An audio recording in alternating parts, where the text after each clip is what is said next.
at kasangkayan, nandito na naman ang inyong abang lingkod na si Juan Masipag na hindi tinatamad. Ngayon po, ang ibabahagi ko po sa inyong kaalaman ay tungkol sa aking bagong cellphone na Honor 200 Pro. Ibabahagi ko po sa inyo ang aking mga natutunan tungkol sa bagong kong cellphone. Ang una ko pong ituturo sa inyo ay tungkol sa tinatawag na wireless projection o screen sharing na makikita mo ang screen ng iyong cellphone sa screen ng iyong TV upang mapanood mo sa mas malaking screen. Ang una po natin gagawin sa ating wireless projection ay gamitin po natin ang ating TV remote. Ipunta po natin sa input po. Tapos po, dalhin po natin sa screen sharing. Click po natin ito, screen sharing. Ang susunod po natin gagawin ngayon mga kabayan ay i-set up po naman ang ating cellphone. Ilagay po natin mga kabayan ang ating cellphone screen sa ating monitor. Mga kasangkayan, ang ating pong cellphone ay dadalhin po natin sa wireless projection. Ito na po ang ating cellphone screen, nasa monitor na po. Ngayon po ay itap po natin. Itap po natin yung parang may gunting na medyo ang tap po natin ay medyo pababa.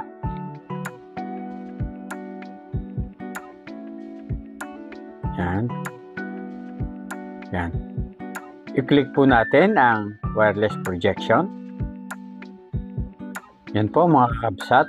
Searching na po for device. I-click po natin ang ating device name na Juan Masipag TV. Yan po. Connecting na po mga kabayan.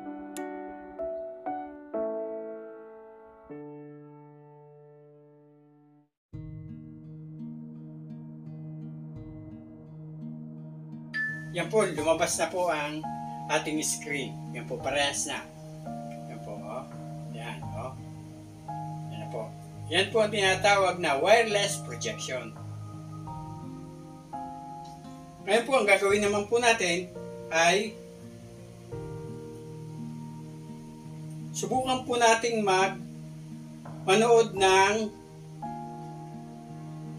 YouTube video. Subukan po nating i-search po ang ating channel na Juan Masipag TV sa YouTube. Juan Masipag TV. Click po natin ito. Yan. Ngayon po, nakalagay na po. Parehas na po. Oh. Yan po. Nakalagay na po. I-ganyan po natin.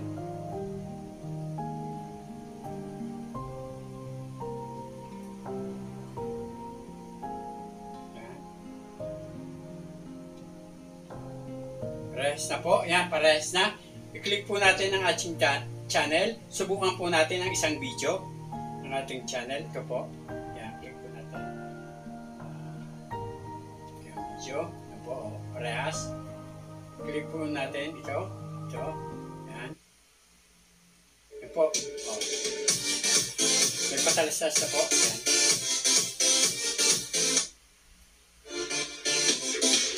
Yan po. Oh.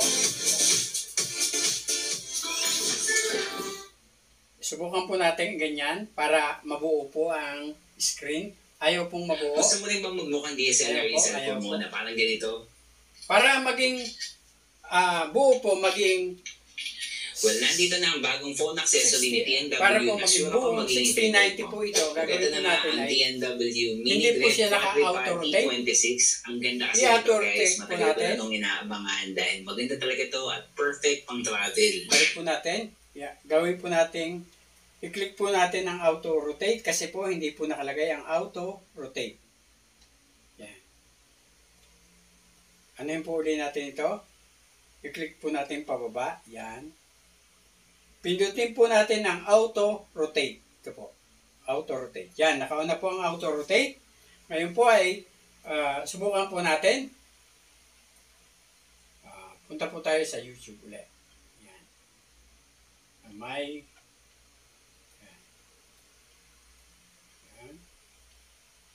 Skip natin. Yan po, yan. Nakano na po. Ngayon po ay susubukan po natin kung gumagana na po ang auto-rotate. Yan po, gumana na po ang auto-rotate. Parehas na po. Mga kabayan, sa wakas po ay nakarating na po tayo dito Parehas sa na po. itong pakpak. Po. Ngayon po ay pinipilapan po natin ang kanilang registration Yan po form. tinatawag na wireless projection na ating ginawa po. Wireless projection. Na isa sa mga kapakipakinabang na application dito sa Honor 200 Pro.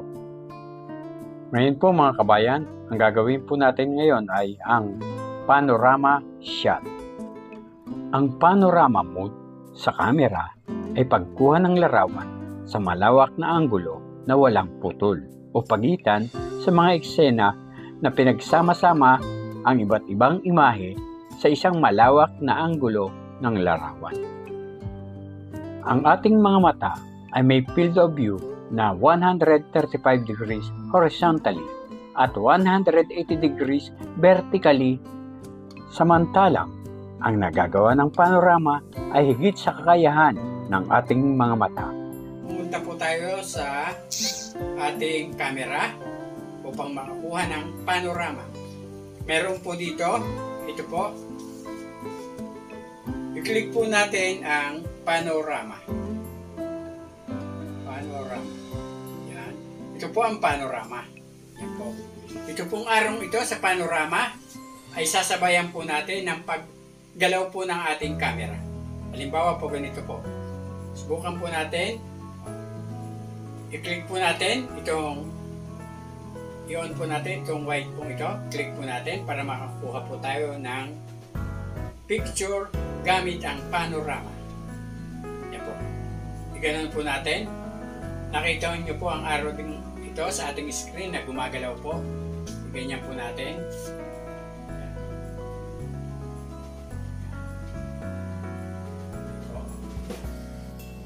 Mahigit po sa 180 degrees ang tinuna ng ating camera na mas higit sa kakayahan ng ating mga mata.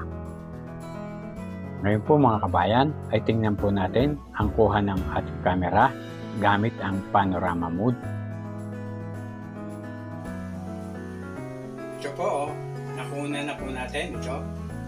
Yan po, ito pong picture na ito, yan po ang kuha ng panorama.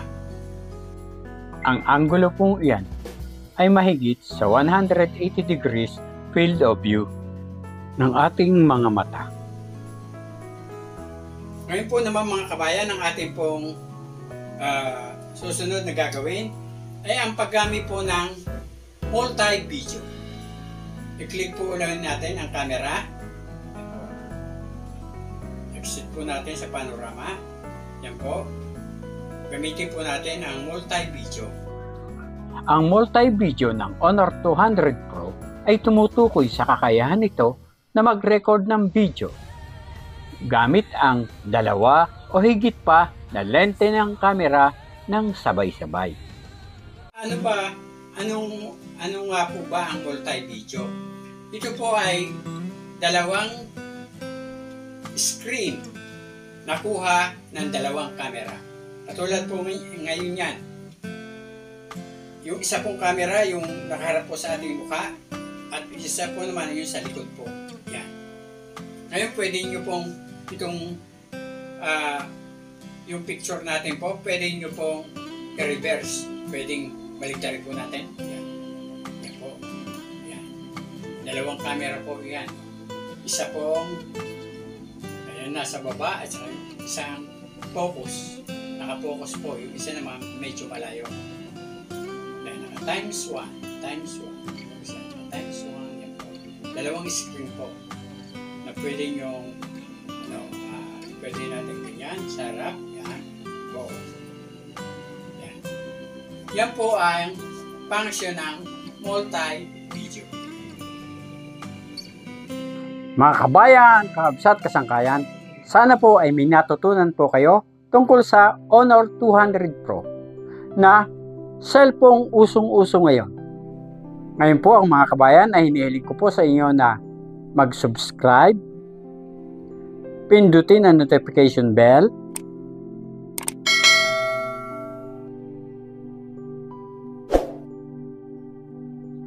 mag-like,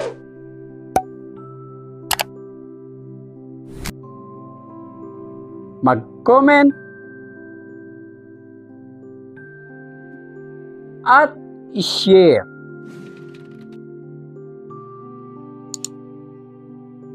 Upang maging updated po kayo para sa mga video ko pang i-upload na kapaki-pakinabang, nakalilibang, at kapupulutan ng mumunting kaalaman. Maraming salamat po sa inyong panonood. Hanggang sa muli. Bye-bye!